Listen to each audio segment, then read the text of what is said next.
If you're about to be first time dad, here are the 5 rules to the labor and delivery room to make sure that everything goes smoothly. First and foremost, once your baby is born, anywhere that baby goes, you go. There's a high likely chance that nothing's gonna happen to your baby if you do let your baby go off with the doctors and nurses. They're definitely most likely trustworthy, but we live in 2025 and you never know, so wherever that baby goes, you go. Mom's gonna be on bed rest after giving birth to the baby, therefore anywhere that baby goes, you go. Rule number 2, know the birth plan like the back of your hand. You never know what can happen once you get in the labor and delivery room, so you need to be ready for everything that could possibly happen, which is why you and your partner, before going into the labor and delivery room, need to sit down and discuss all those possibilities and discuss what your birth plan is. I'm not going to sit here and tell you what your birth plan should be because everybody's birth plan is going to be different. Mine and Haley's birth plan is going to be different than you and your wife's birth plan. What I will say though is to make sure that you guys are on the same page. You don't want to be going in the hospital arguing about whether you should get the vitamin K shot, arguing about whether or not you want to give your baby the eye ointment, arguing about if you want to do delayed cord cutting, arguing about what's going to happen if she goes into C-section. You shouldn't be arguing about those things. You shouldn't even be conserving about those things,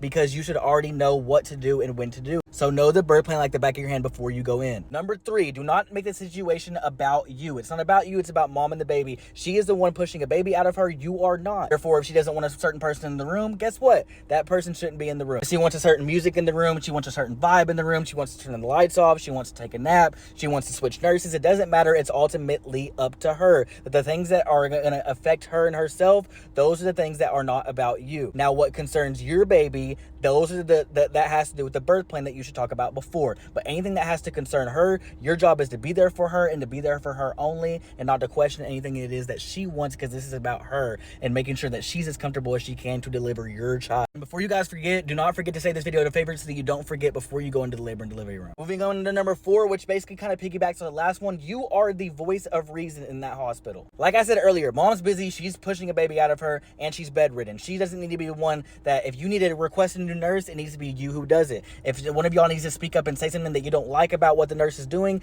you need to speak up and say it is your job. You are the voice of reason in there for your child and for your partner. You gotta put your big boy pants on and not be scared to say something if something needs to be said. This is your wife's life that we're talking about. This is your child's life that we're talking about. You can't be scared to stick up for your family and say something if need be. Number 5, and this might be the most important one, make sure that you got some food for mama whenever she is done. Chances are, I don't know what your hospital is going to do, but your hospital may suggest that she doesn't eat during labor and only have ice chips. So chances are after you have your baby, she was going to be starving. You're probably going to be starving too. Whether it's you have somebody go pick it up, if it's just y'all two there and you need to go pick it up, preferably probably DoorDash if that's your option, because you don't want to leave mom's side and you don't want to leave the baby side either. So if you need to, DoorDash, have somebody come pick it up, whatever it needs to be, but make sure you got some food waiting for her. And not only get food, get what food she wants. Know before you go in there what food that she wants so that you can already have it ready for her right after